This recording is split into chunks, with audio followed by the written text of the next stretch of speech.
মুহাব্বত কি আমরা জানতে শুরু করেছি, ঠিক কিনা কথা জোরে বলেন। আমার নবীর শানে, সেটা ভারত হোক, সেটা আমেরিকা হোক, সেটা ইসরায়েল হোক, সেটা বিশ্বের যে কোনো পরাশক্তি হোক, যেখান থেকেই আমার নবীর শানে গুস্তাগি হবে, আমরা এই সুন্নি জামাতের পক্ষ থেকে জামিয়ার ময়দান থেকে একসাথে আওয়াজ দেব। তাদের বিরুদ্ধে যথাযথ ব্যবস্থা না নিলে আমরা প্রতিবাদ করতে বর্ডার ভাঙতে বাধ্য হব, ঠিক কিনা কথা। আমরা বাংলাদেশের মানুষ আল্লামা সৈয়দ আহমদ শাহ শ্রীকুটি রহমতুল্লাহ আলাইহির চেতনা ধারণ করি। আমরা জামিয়া আহমদিয়া সুন্নিয়া আলিয়া দেখেছি। এই ধারা আল্লামা শ্রীকুটি রহমতুল্লাহ আলাইহি বানিয়েছেন একমাত্র ইশকে রাসূল, নবীজির মুহাব্বতকে প্রতিষ্ঠিত করার জন্য। কারণ নবীর প্রেম হচ্ছে ঈমানের মূল, নবীজির মুহাব্বত হচ্ছে ঈমানের মূল, ঠিক কিনা কথা বলেন। বাবারা আমার, ওই ভারতে মুম্বাইয়ের দিকে যখন দলে দলে লক্ষ লক্ষ মুসলমান যাচ্ছে, তখন একজন মিডিয়া ব্যক্তিত্ব এক ব্যক্তিকে প্রশ্ন করছে, ভাই आपका कारोबार कैसे चल रहा है, आप सब तो मुंबई में जा रहा है, आपका संसार कैसे चल रहा है, आपका बिजनेस कैसे चल रहा है।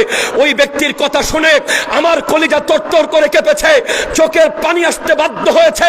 ওই ব্যক্তি বলছে, भाई नबी के आगे कोई कारोबार नहीं है, नबी के आगे कोई संसार नहीं है, कोई बच्चा नहीं है, कोई बीवी नहीं है, कोई बाप नहीं है, कोई बेटा नहीं है, हम नबी को जान से भी ज्यादा मोहब्बत करते हैं। ওই ভাইয়ের সাথে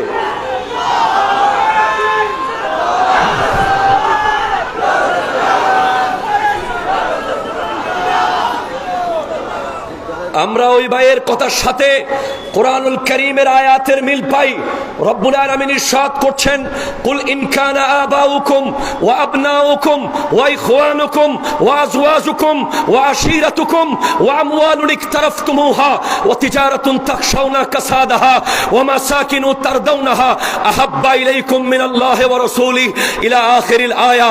আমার আল্লাহ ইরশাদ করতে লাগলেন, যতক্ষণ পর্যন্ত নবীজিকে তুমি তোমার বাবা মার চেয়ে, সন্তানের চেয়ে, ভাইয়ের চেয়ে, বিবির চেয়ে, সমাজের চেয়ে, ব্যবসার চেয়ে, ব্যাংকের জমানো টাকার চেয়ে, নিজের সুন্দর বাড়ির চেয়ে আল্লাহ এবং রাসূলকে ভালোবাসতে পারবে না, তুমি আযাবের জন্য প্রস্তুত থাকো।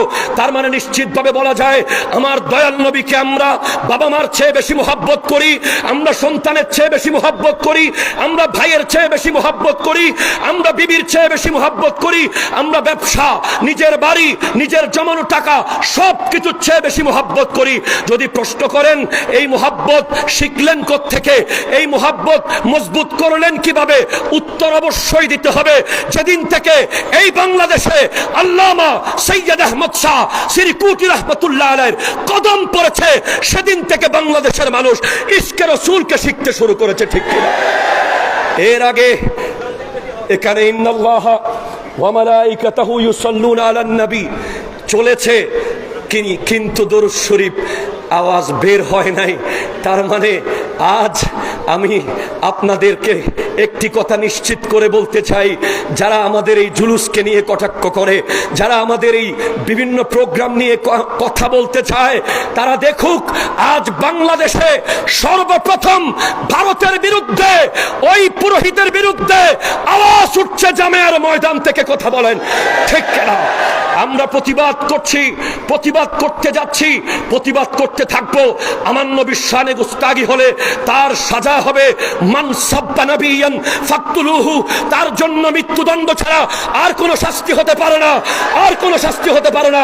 কারণ আমার নবীর ব্যাপারে বিশ্বের 173 জন বিধর্মী মনীষী আমার নবীর ব্যাপারে বলতে বলতে বাধ্য হয়েছেন, আমার নবীর চেয়ে শ্রেষ্ঠ কোনো জাত, কোনো বাবা, কোনো নবী, কোনো সন্তান, কোনো স্বামী, কোনো রিফর্মার, কোনো ব্যক্তিত্ব এই পৃথিবীতে কখনো আসেনি, আসবে না। আমার নবী এই পৃথিবীর সর্বশ্রেষ্ঠ। এবং সর্বশেষ কথা বলে যাই যে আমার নবীজিকে আল্লাহ শুধু রাসূলুল্লাহ বললে যথেষ্ট ছিল, রাহমাতাল লিল আলামিন বলেছেন। সুতরাং আমাদের হিন্দু, বৌদ্ধ, খ্রিস্টান ভাইদের জানিয়ে দিতে চাই, এই ভারতবর্ষে যদি মুসলমানরা চাইতো সুলতান শাহাবুদ্দিন মোহাম্মদ গুরি চাইতো, খাজা গরিব নওয়াজ যদি চাইতেন এই দেশে এই ভারতে কোনো হিন্দু থাকতে পারত না, অথচ ওনারা সেটা চান নাই। মুসলমানরাই হিন্দুদেরকে সবচেয়ে বেশি নিরাপত্তা দিয়েছে, দেবে, দিতে থাকবে। আর যেই ব্যক্তি আমার নবীর শানে গুস্তাগি করে তার কোনো ধর্ম থাকতে পারে না, সে সন্ত্রাস, সে বাতিল, সে বেঈমান, সে মুনাফিক, সে কাফের। কথা বলেন। আল্লাহ পাক আমাদেরকে এগুলো বোঝার তৌফিক দান করুক। আসসালামু আলাইকুম ওয়া রাহমাতুল্লাহি ওয়া বারাকাতুহু।